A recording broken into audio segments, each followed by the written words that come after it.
যে নাটকের কথা বলছিলাম আসলে একদিকে আলভারেজ নাটক, একদিকে ভিনি নাটক, আপনার কাছে কি মনে হচ্ছে কোন নাটক কবে শেষ হবে? ট্রান্সফার মার্কেটের নাটক যত দেরিতে শেষ হবে তত বেশি মজা।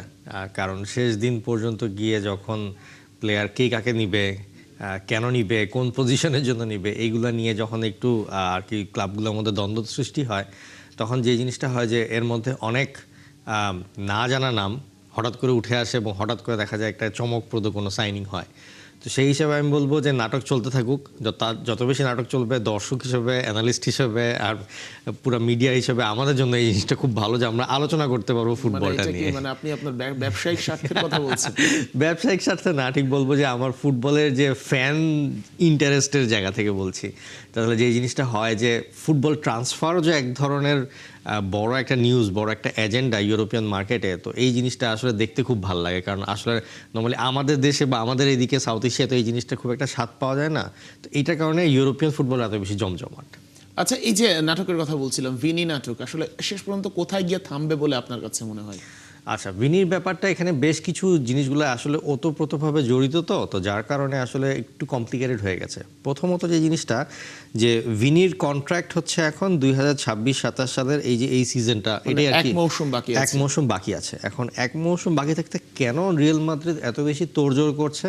তার কারণ হচ্ছে এই উইন্ডোতে যদি ভিনিসিয়াস জুনিয়রকে ছাড়তে না পারে, তাহলে জানুয়ারি উইন্ডোতে গিয়ে তার কন্ট্রাক্ট লেস দেন 6 মান্থস হয়ে যাবে। তখন পর আর 6 মাসের জন্য রিনিউ না করলে যেটা হবে যে একবার পর ফ্রি এজেন্ট, তখন সে মানে ফ্রিতে যে কোনো ক্লাবের সাথে কথা বলে কন্ট্রাক্টটা শেষ করে চলে যেতে পারবে নেক্সট সিজনের জন্য।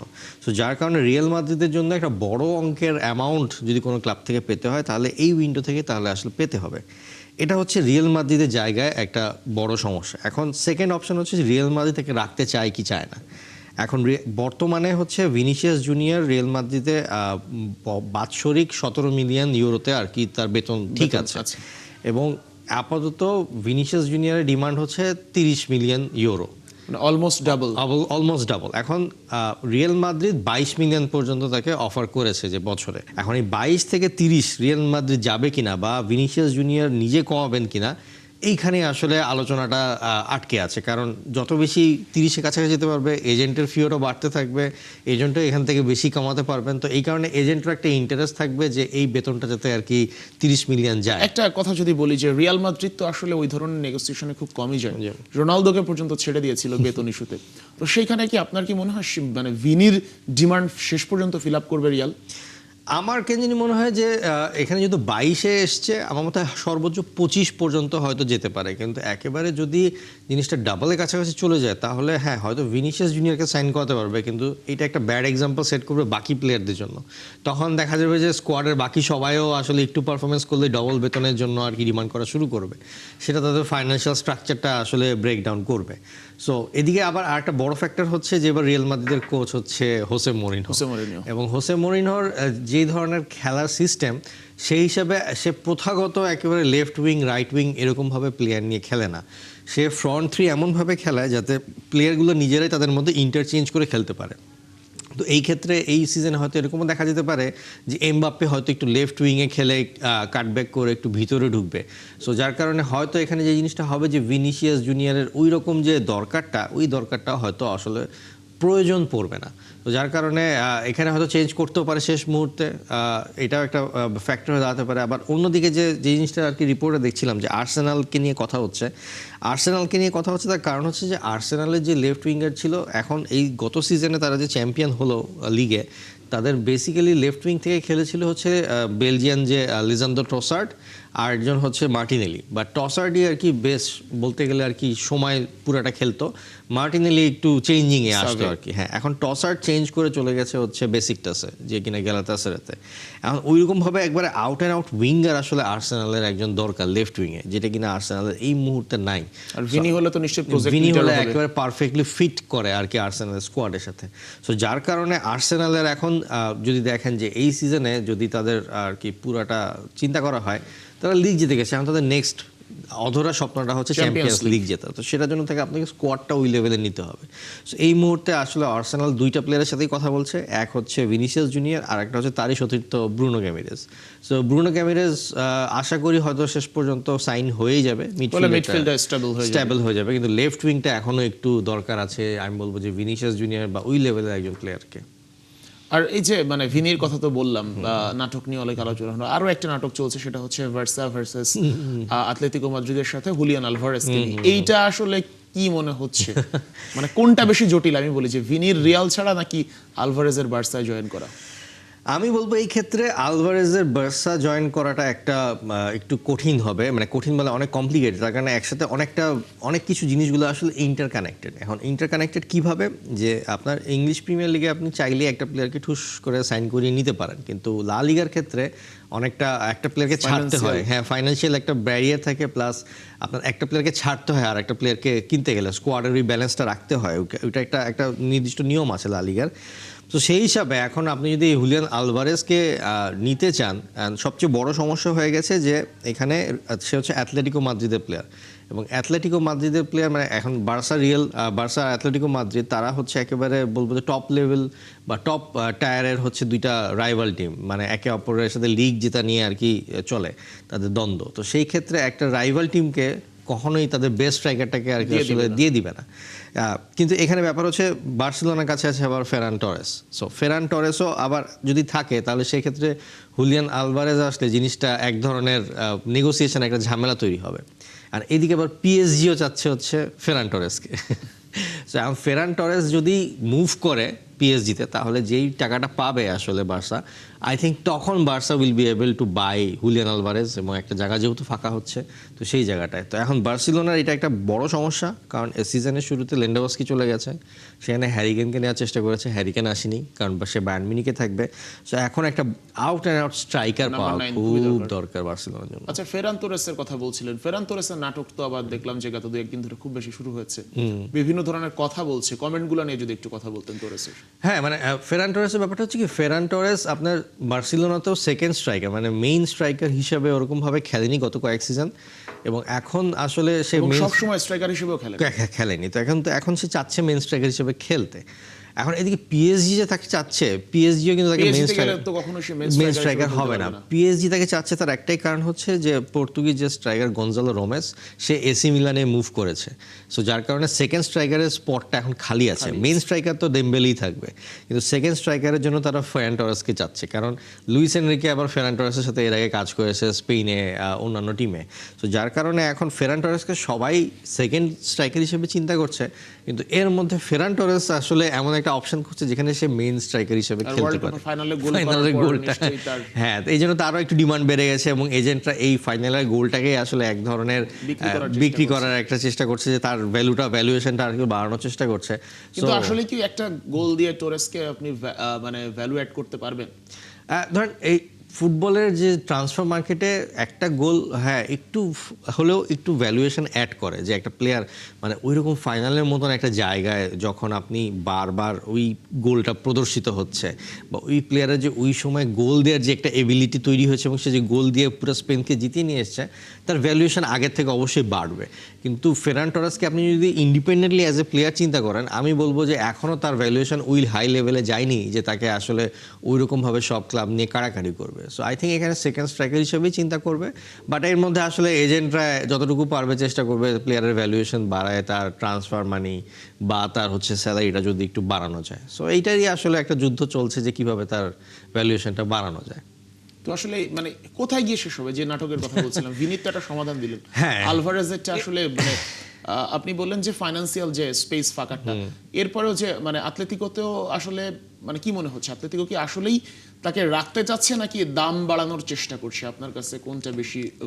এখন হুলিয়ান আলভারেজের যে ব্যাপারটা, হুলিয়ান আলভারেজ অবশ্যই সে যেতে চাবে হচ্ছে বার্সেলোনাতে, কারণ বার্সেলোনাতে গেলে তার একটা প্রমোশন আরো ভালো হবে, তার প্রতি একটা ইন্টারেস্ট বাড়বে। সে আসলে মানে বার্সেলোনার খেলা একটা অন্য রকমের আর্জেন্টিনার প্লেয়ারদের জন্য। তো সেই ক্ষেত্রে এখানে হুলিয়ান আলভারেজের পার্সোনাল ইচ্ছা আছে, বাট আই থিঙ্ক এখানে রিয়াল অ্যাথলেটিকো মাদ্রিদ আসলে সবচেয়ে বেশি চেষ্টা করবে যে যাতে ভ্যালুয়েশনটা তার যে ট্রান্সফার মানিটা এইটা যাতে পুরোপুরি আর কি ভালো একটা দামে বিক্রি করতে পারে। সো এটার জন্য যত হোল্ড করবে অ্যাথলেটিকো মাদ্রিদ এবং যত লাস্ট ডে পর্যন্ত জিনিসটাকে টানতে পারবে, এটা অ্যাথলেটিকো মাদ্রিদের জন্যই আর কি খুব ভালো হবে, কারণ দিন শেষে অ্যাথলেটিকো মাদ্রিদ একটা বিশাল ভ্যালুয়েশন বা বিশাল টাকা পয়সা আসলে পাবে। বাট আই থিঙ্ক বার্সেলোনা আসলে তখনই এটাকে ট্রিগার করবে যখন দিন শেষে ফারান টরেস যদি পিএসজিতে যায়, ওই টাকাটা আসবে, ওইটা মানে ট্রান্সফার একটা মেরিগো রাউন্ডের মতন, একজন এক দলে গেলে ওই যে শূন্যস্থানটা তৈরি হয় বা যে টাকাটা পায় সেটা দিয়ে আর একটা প্লেয়ারকে কেনা হয়। সো সেই ক্ষেত্রে আমি বলবো যে ফারান টরেসের যাওয়াটার সাথে আসলে হুলিয়ান আলভারেজের আশাটা একসাথে ওতপ্রোতভাবে জড়িত। আচ্ছা, রিয়াল মাদ্রিদের ভিনিতে আর একটু ফিরতে চাই, সেটা হচ্ছে রিয়াল মাদ্রিদ মানে যে যতগুলো সাইনিং করিয়েছে মৌসুমে প্রত্যেকটা ইফেক্টিভ সাইনিং হবে বলে এখন পর্যন্ত ধারণা করা হচ্ছে। মানে এইগুলো কি ভিনিকে একটু মানে তার দল ছাড়ার ক্ষেত্রে বা ভিনিকে ছেড়ে দেওয়ার ক্ষেত্রে কোনো ইঙ্গিত দেয় কি না? একদিকে দেয়, আবার আর একদিকে আবার সত্যি কথা বলতে যেহেতু তার সাথে স্যালারি নিয়ে নেগোসিয়েশন করতেছে, তার মানে অবশ্যই তার এই প্লেয়ারের প্রতি এক ধরনের ইন্টারেস্ট আছে।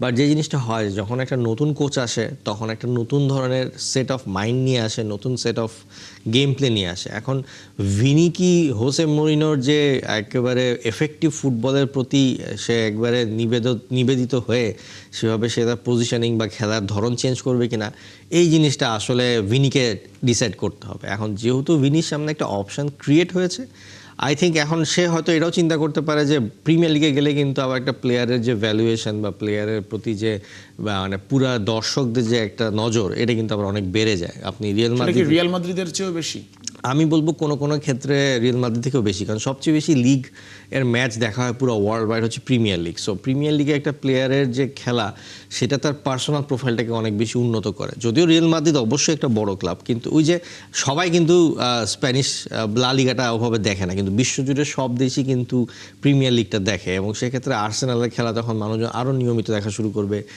ধরেন রিলস আরও বেশি শেয়ার হওয়া শুরু করবে, তার জন্য অনেক রকমের ব্র্যান্ডিং এন্ডোর্সমেন্ট আরও বেশি বাড়বে ইংল্যান্ডে গেলে, কারণ সে এখন ওয়ার্ল্ডের ওয়ান অফ দ্য টপ প্লেয়ার্সের মধ্যে পড়ে। সো সে যখন ওই লিগে যাবে, সো অবভিয়াসলি লিগও চেষ্টা করবে তাকে ওরকমভাবেই আর কি সাদরে গ্রহণ করার। সো এই ক্ষেত্রে হ্যাঁ, হয়তো তার ক্লাব অ্যাসপিরেশনের দিক থেকে হয়তো সে রিয়াল মাদ্রিদের মতন বড় ক্লাবে খেলবে না, কিন্তু অ্যাজ এ পার্সোনাল প্রোফাইল তার এখন যে 26 বছর বয়স, তার নেক্সট 4 বছর হয়তো সেরকমই কাটবে যে অনেক বেশি প্রমোশন, অনেক বেশি ভ্যালুয়েশন এগুলোর উপরে আর কি। তার মানে আপনি বলতে চাচ্ছেন যে আর্সেনালে গেলে ভিনির মানে এখনের চেয়ে আরো বেশি মানে অর্থনৈতিক লাভটা আরো বাড়বে?